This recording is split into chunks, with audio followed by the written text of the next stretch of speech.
Hello, everyone, and good morning. It's Michele Maher here, and I'm joined with Cynthia Fortlage. Thank you so much, Cynthia, for giving me your time this morning to talk about, what we're dealing with or what we've been dealing with the last, I guess we're going on 8 months now. And again, thank you for joining me on Pivot with Positivity. If you want to give us a few words about who you are and what you are all about. Fabulous. Thank you, Michele. Good morning, everyone. So Cynthia Fortlage, I'm a career and life coach, specializing in helping women.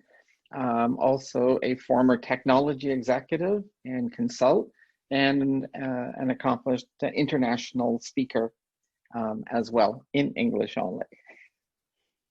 All right. Well, thank you so much again for joining me. And you have quite the story. I guess it was just over a little over a year ago that we were at Simply Blossoming for the weekend. And what a beautiful weekend that was, spent together with incredible women, and really missing it this year. But so I remember you telling me about your journey that was going to start in December of last year, where you were going to go and travel the world. So I guess you got started out on it, and then this good old pandemic hit.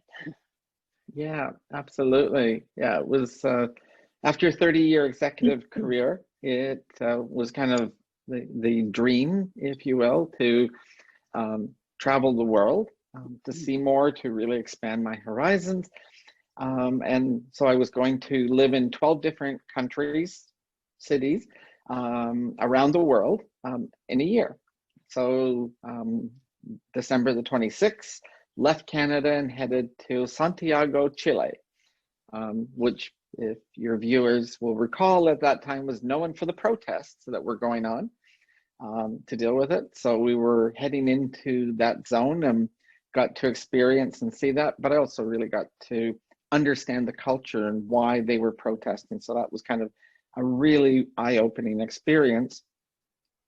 Given some of my not-for-profit work that I'd done in Canada, I was very open to understanding the women and the LGBT plus community in the country that were part of the overall movement. So, you know what, I continued that through February in Lima, Peru, and traveling around Peru.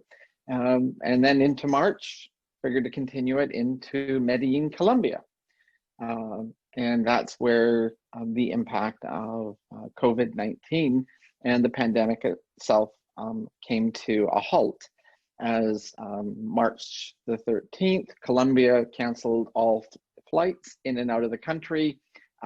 They locked down, police began patrolling the street, and the Air Force and helicopters began patrolling the air, as everyone was under mandatory stay-at-home orders. At that point, there was only 43 cases in the entire country. Yeah, so so journey changed. Yes, and quite significantly. I think to be, of all the places in the world that you may have been, when they decide to do a lockdown, I don't know if that would be, the best. Because it's, so I can imagine police patrol, and especially you're coming from Canada, so we're just not used to anything like that at all. It's so foreign to us. Right. And you, as you were saying before we got on camera, you weren't even allowed to leave the house to go for a walk, to get out and get exercise in nature, Right. Yeah, we're only allowed to go to the grocery store, was the only reason. And at that point, it was mask and gloves required. Right. Yes. Yeah. And so you ended up in Colombia for how long again? Including the 2 weeks that we weren't locked down, it was a total of 6 months. I was supposed to be there for 30 days, but ended up spending 6 months in Colombia. Right. So you were through till September. Correct. Yeah.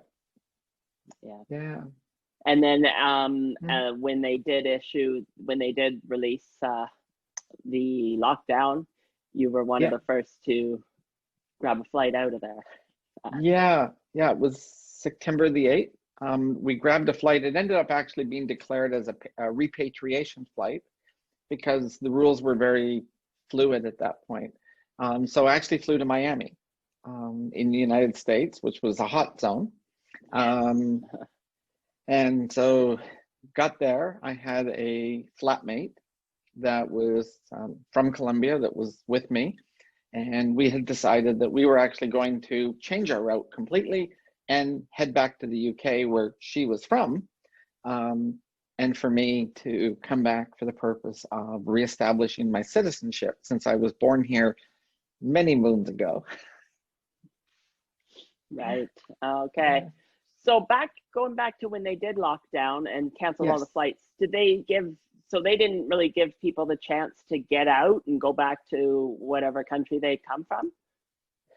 There was a less than 5 day period that was happening. So the group that I was with, which was a whole separate story to itself, we met for the first time in Santiago, Chile. And the plan was with that group was to travel for the year. They were strangers in January. They were friends by March.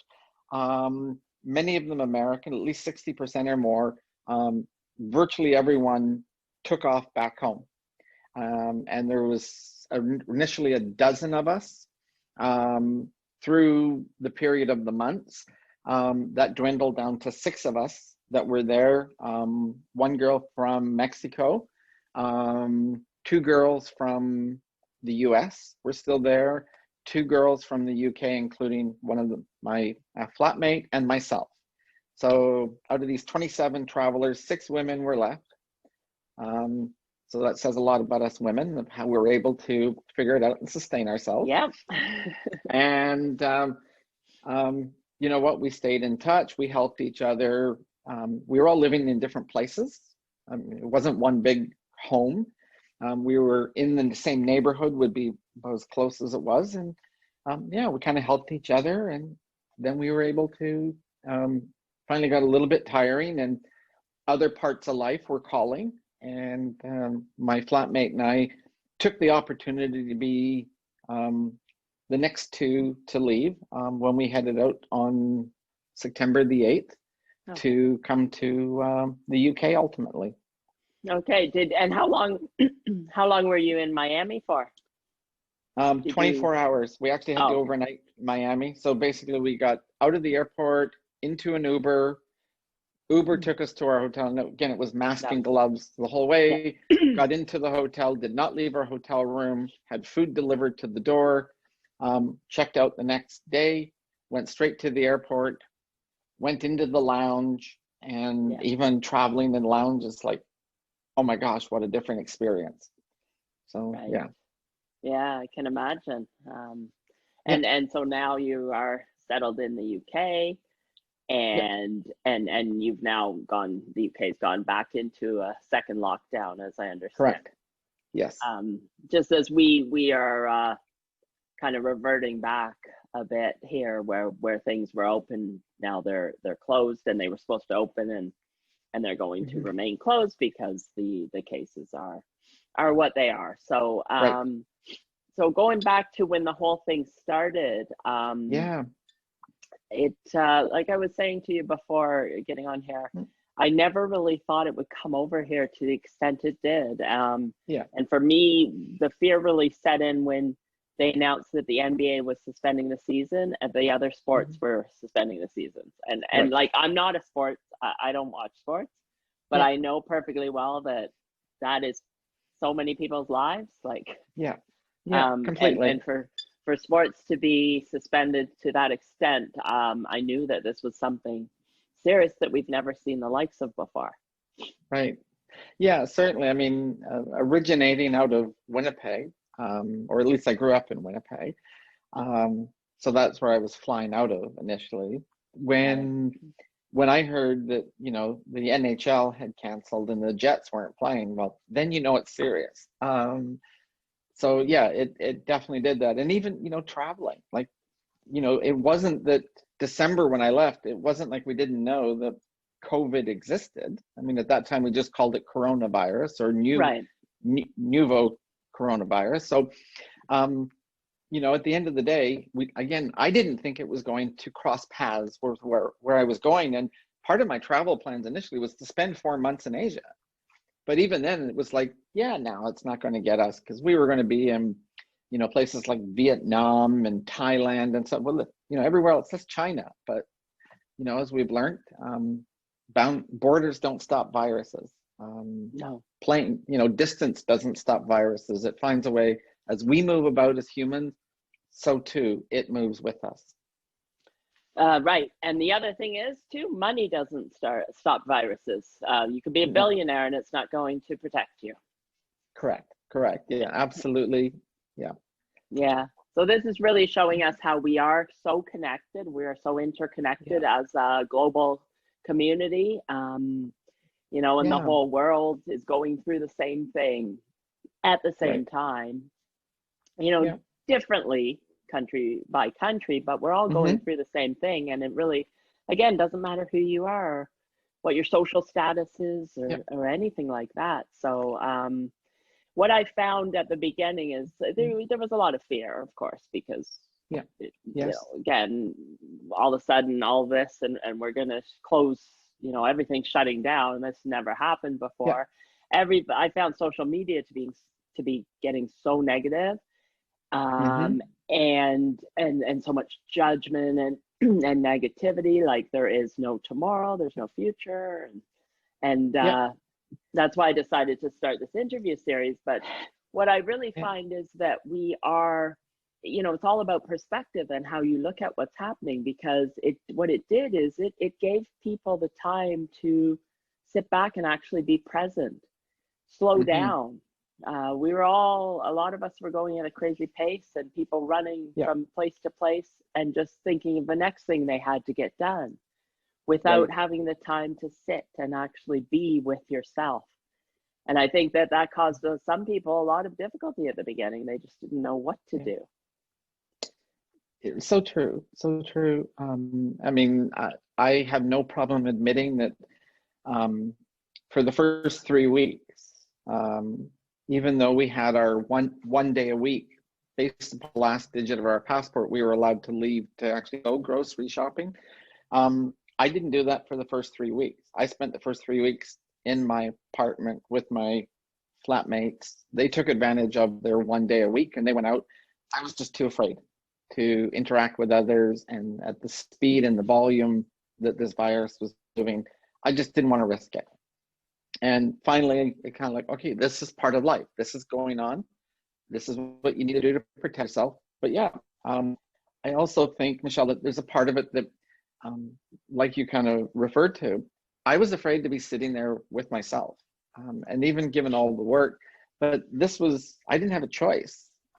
I had to sit at that time, and that really began what for me became a incredible spiritual time, the 6 months in Colombia. It's so close to the equator, and you know, if you believe in kind of the energy ley lines, like I began to feel it so strongly and really tap in to all of that energy that was going on, that it took away the FOMO, the fear of missing out, of so busy doing, especially, you know, when you were traveling as I was. Like I was traveling and working, but like you're traveling, working, you're in a foreign place, you're going out for dinner, you're having dinners, you maybe go to see a site. Like there was no shortage of things to keep you distracted. So I didn't worry about thinking about how I'm feeling. I just was so busy. When you stop all of that, the quiet was almost eerily quiet, just both physically in the streets and everywhere else. And if it wasn't for the occasional helicopter kind of breaking the sound flying over, because instantly you go to no planes in the air, and it was so quiet. And all of a sudden you started to hear the birds, and everything that was natural started to actually come back to life and started to reclaim the space, reclaim the sounds that's in your environment. It was one of the things that just struck me so profoundly, was how much it didn't really take a long time for nature to go, oh yeah, no, we're taking this back, thank you. When we're not there to manicure it and, you know, so forth, it just starts to go, yeah, this is mine in the first place, and I'm taking it back, and led to a very profound uh, meditation that I went on. And the theme of the meditation, uniquely enough, was we were going on a Canadian Indigenous walk, nature walk, through meditation. And the point was to meet the coronavirus and ask, what are we supposed to know from this? So in that first 3 weeks or so, I went through this process online, just like we are, with a healer in Canada. And they took us through that. And while I didn't meet coronavirus, I met many others. And what they told me was this virus, it came from nature. It's here. And the more that we kept messing up nature, it's got other viruses. So we start taking this world and taking our role on this planet seriously and being caretakers, stewards, it's probably being stewards of what we had and not just takers of what was here, then it had other lessons to teach us. And so it really started to strike me as, oh, hang on, what's my role in this? And so you start to evaluate what's my purpose? What's, as Simon Sinek likes to say, what's my why? Why am I here? Why am I supposed to be doing this? And, you know, that really led to some very profound moments through the month. But yeah, it was life altering. Right. Yeah. When you speak about the quiet, I remember back at the end of March, taking a drive downtown Toronto, and just driving and seeing, like, never in my life have I seen that. There was nobody outside. There were no cars. I actually felt a bit concerned because I was like the only car. Maybe I saw one or something, and I thought, oh, what if something happens to my car? But it was just so quiet. And then, like you say, no planes going and everything quiet. And you could really, as the spring came around, you could hear the birds so much, and you notice the squirrels and just looking up at the trees, just nature in general. It was there was so much more to notice that we always took for granted, really. Completely. It's the fact is that we thought that we were the ones that own the earth, but we're just here. We're just a part of it. We're just visitors, right? Yeah, completely. Yeah, you learn that. And I think we also learned a lot, or hopefully we've used the time to learn a lot about ourselves. Right. Yes. It's been a great time to sit back and, like I say, look at your values, determine what your values are, and look at things that you were doing before, because all the distractions, as you said, were removed. All of a sudden, you're not rushing around taking, taking your kids from here to here to here, or going from meeting to meeting. And as we are entrepreneurs with businesses that we're running, where we would go to, say, networking groups and rush off to, or meet somebody for a coffee and things like that. Well, I'm very grateful for this technology that we have, that we can do this virtually. And now so many of the networking groups have now developed processes and whatever online, so that we meet online, and conferences have been done that way too. I've been able to attend some conferences that I would have loved to in the past, but would have involved flying and accommodation and all that. But now, just sitting in your living room or wherever, and like me in my studio, and I can just be anywhere and meet and talk with anybody around the world. So it's really great from that perspective. It certainly, I think, has shown, at least from my corporate experience, and because it was corporate experience in technology, it was very much a part of everything that I did. But, even back in those days, there was a lot of, oh, well, no, we can't have people working remote because, right? And I think this really showed, like, yeah, it doesn't matter. And well, I don't think, quote, the corporate real estate market's dead. I would really not like to be in that place, because I think it questions how much real estate do we really need corporately, when we literally, for almost a year now, the greater part of a year, we have learned to work fairly remotely. And it hasn't eliminated the need, but I think it's really questioned when we look at how we live our lives, where we live our lives. What do we actually value in it? I remember the 14, 16, 18-hour days, going hard. That's it. You grind in, you get it done. But you know what? Oh my gosh, the people really matter. Relationships matter. I read this beautiful book.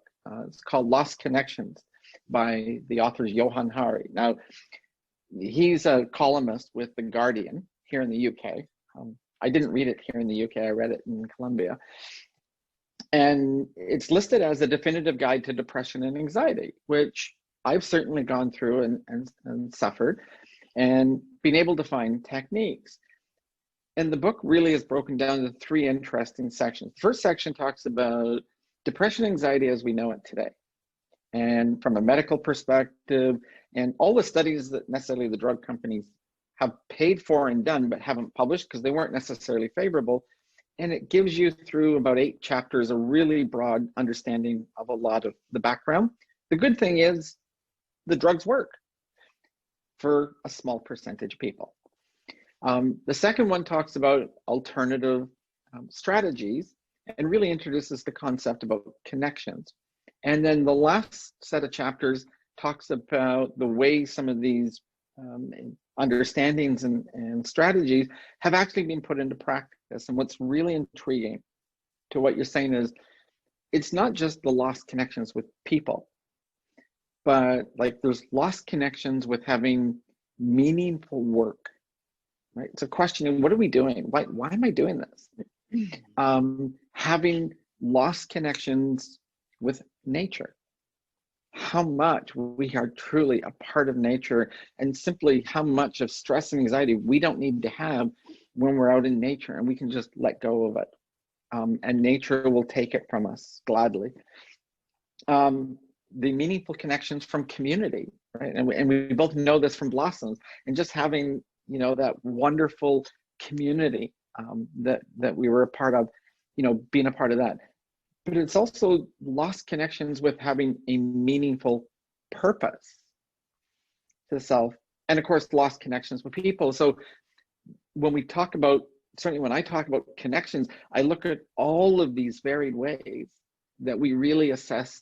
And, the more work that I've done in that space since then, it's just reinforced that I work with a group out of California now, online, but actually in an audio only format.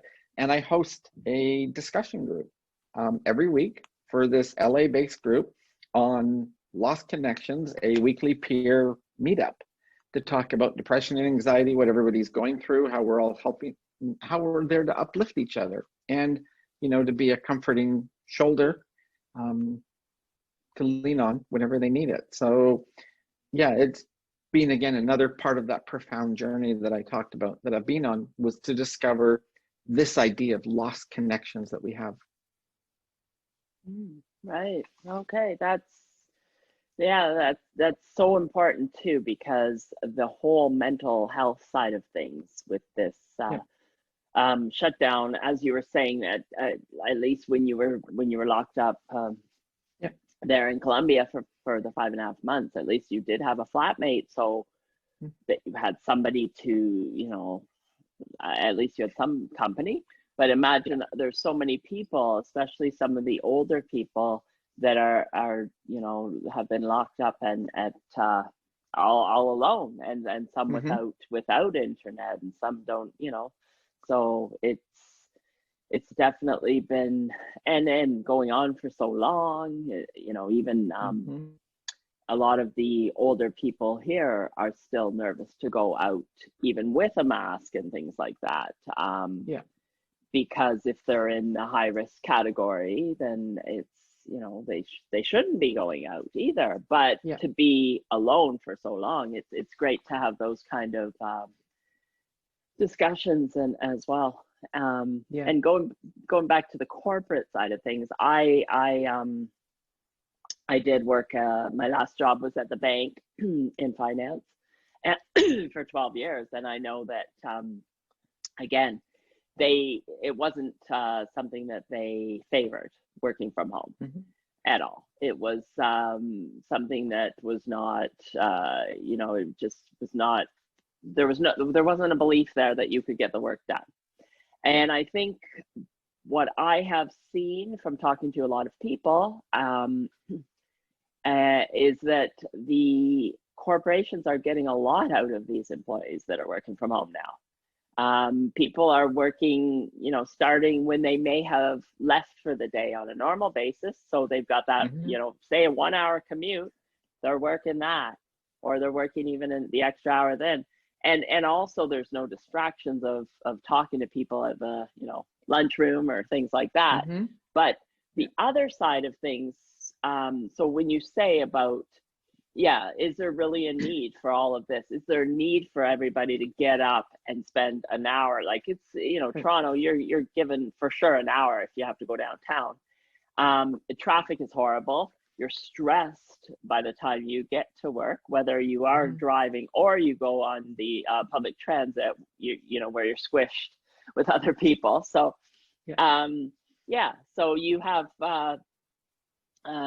you're stressed when you get there. Now people are at home, so they're also feeling like much more relaxed and being more productive, I think, as well. So it's, and the other side of things as well, which I'm sure you saw when you were doing the working in corporate and the technology, a lot of processes would just continue without people really looking at them. And the question you'd always say, why do we do it this way? And it's always been done this way.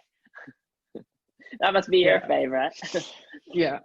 So, looking at all those things, like you say, is there a way to do things better? And now with the technology that we have, how can we incorporate that instead of being afraid of technology and the whole, AI and robots are going to take over the world and that kind of thing? How can we use it to do things better so that people have more meaningful work? Right. Yeah. And I think it's more meaningful work, but I think ultimately, certainly as an executive, I tried to look and go, for a more meaningful life. Right.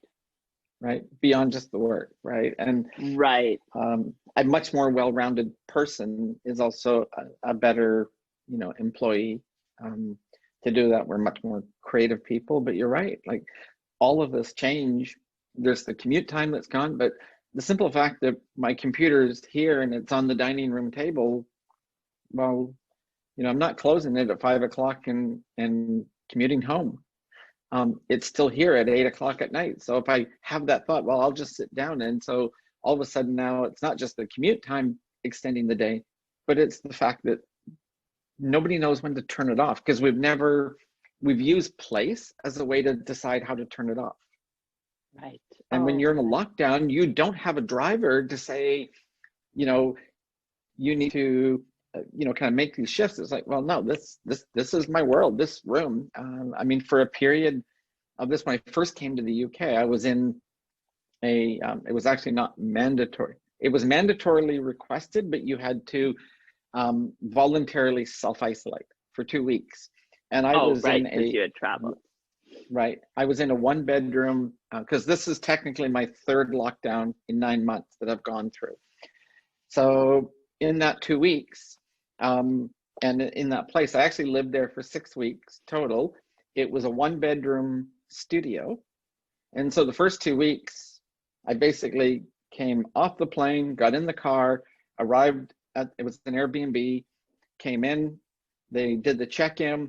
I entered my studio and I didn't leave it for 2 weeks.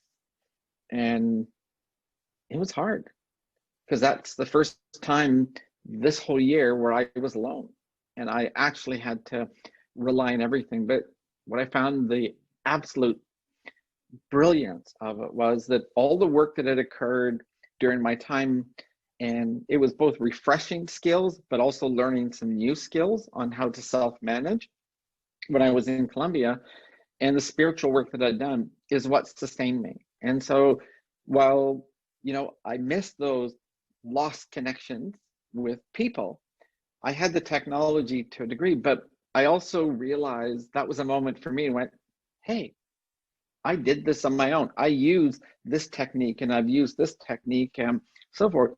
And that actually gave me kind of a boost of confidence in my own ability to do it on my own. Right. Yeah. Yeah. Yeah.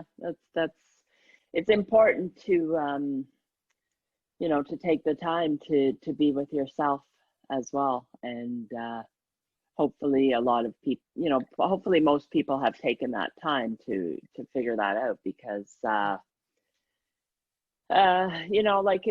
you say, a more meaningful life. Yeah. Really, that's what it comes down to, because this what this also shows you is the whole concept of work-life balance that we always spoke about way back is not, it really, that doesn't exist. It's a whole life balance, if you want to call it. With everybody coming home, and in some cases, all the kids are at home, kids are learning at home. The people, the spouses have come home to work, and all of a sudden you have a full household and everybody has to navigate with each other, and the physical, space, where can they work and things like that. It just, people have also had more time with their families where they didn't have it before. So in that, you just, like, so many people are so thankful for the time with their family that they've had. And when, not that we're going back to what we had before, but whatever we do where, where people might, go back to work, whether it's going to be going back downtown to the offices 5 days a week, or it's going to be, you go in for 3 days and you're at home 2 or something. I don't know what's going to happen. I mean, I think that's what corporations need to look at, because I don't think you necessarily need everybody to be going there every day, right? It's just like meetings. You don't necessarily need to be going physically to another place to have a meeting, now that we have, everyone's gotten so comfortable with Zoom and other technologies, other meeting places. So I think people are really going to revisit what they spend their time on going forward, because I know even the people I've spoken with that have businesses are going to revisit whether or not they do go to so many networking events or not, because the commute time and coming back, and and coffee, meeting someone for a coffee, you can do virtual coffee online and things like that. But also in the winter, it will be nice to not have to drive in the snow in some cases, where just having the option. And I think that's what's going to happen going forward for conferences as well. There'll be the in-person, but there'll also be the virtual for those who want it.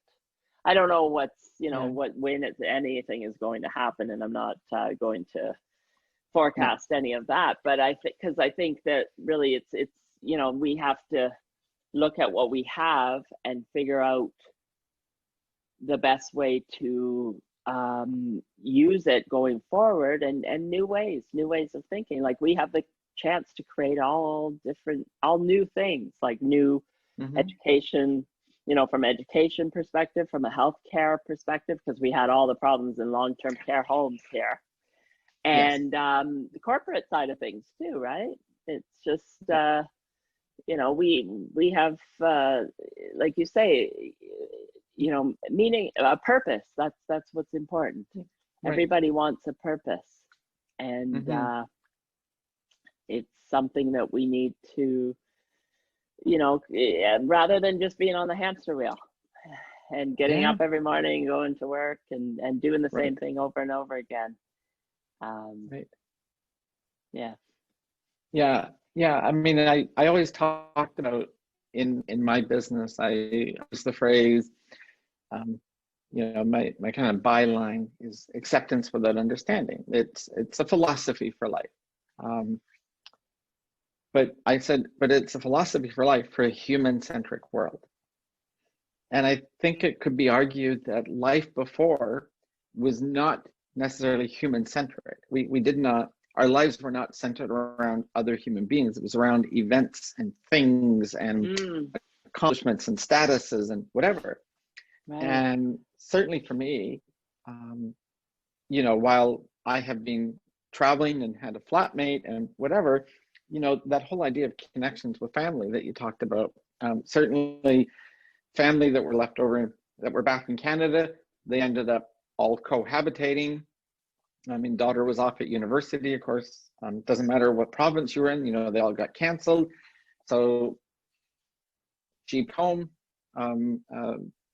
in with my ex, and the whole family was there. My son, my daughter, my ex, they were all together. And it's funny because there was a scenario where when I came back last year, I was in Germany volunteering to teach English to German business people.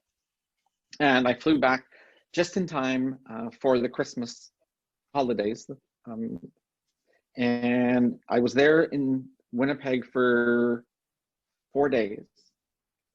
And over the 4 days, that were my last 4 days in Canada, I got to spend a total of 4 hours with my kids because there was so much going on, just those days before Christmas, and different families had different demands. They had boyfriends and girlfriends, and it was all demands. And so it's like, okay, I flew back for 4 days when I could have just stayed in Germany and celebrated Christmas, or I could have actually flown direct to Santiago and celebrated Christmas in Chile, for 4 hours. Well, because of this, my kids and I set up a regimented schedule because I'm in different time zones and everything else for us to be able to connect. We connect once a week. We talk for at least an hour once a week. But there's sometimes we've gone on, and I mean, my son picked up cooking during this time, and so he learned to cook, and he was getting recipes and all. But so we spent 5 hours as a family online that one day talking. Well, that's more time than I spent last holiday season seeing them both. So that's kind of a gift that COVID has given me, is that time to actually have regimented time when we're making time for each other, even though we're not physically together. And, I think that's just one of those special kinds of connections that we get. And I think that it just, I mean, there's so many lessons that I think COVID has taught us. It's not great. Like when I talk about it, I've lost 2 friends. I was traveling out of the 27. 2 of those people are dead because of COVID. Oh. I don't talk about it lightly, but I have definitely tried to find that side of it, of what are the blessings from this time. And there's actually quite a few. And that's one of them, of those connections with my kids. A greater understanding of my purpose here. Right. Yeah. Yeah. I'm sorry to hear that about the two friends. Thanks. I know that it's hit quite a few people that I know as well. And definitely it's that's the unfortunate side of it as well. But we need to maintain perspective that there's nothing we can do about that side of things, the virus, but there's so much we can do to develop the connections, relationships, and even like you said, just the relationship with yourself, and because that self-love and everything has been so important for so many people. I had somebody else on here who actually, she had COVID early on in March. And she said how it was a gift for her to have had it because it made her really slow down. She stayed in bed for a month, and otherwise she would always be, if she would get sick, it would be, oh, when am I going to feel better, and rushing to feel better, and she had the time to just sit with herself and again be and somebody else I had on here, she's new mom, she has a 2-year-old, and she said that this gave her the chance to be a mom as opposed to doing a mom, which is what she was doing before, doing a mom, being like rush, and being a mom actually sitting and just spending that time just together, not necessarily doing anything, just being together. And that's I think that there's been a lot of that happening during this period of time as well. So we need to just maintain, like you say, maintain perspective, and we are we're all global, like we're all connected.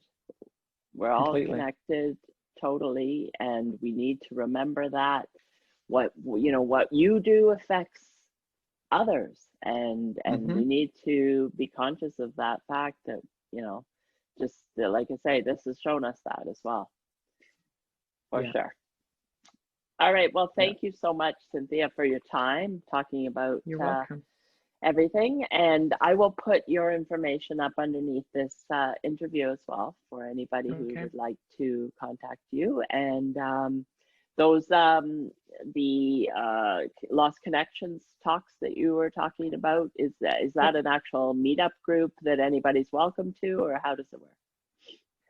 There's an app in all the app stores called Quilt. Quilt's the organization. You join Quilt, and every Wednesday at 4 p.m. my time, 8 a.m. Pacific time, so it'll be 10 a.m. Eastern time. You get to learn to speak 11 in 11. So right. Yeah, but yeah. So, yeah, I know I'm 6 hours difference from Winnipeg right now, and I know that Toronto's 1 hour difference, so a 5-hour difference. Yes. So, yeah. So I do the meetup with that group, but there's many more.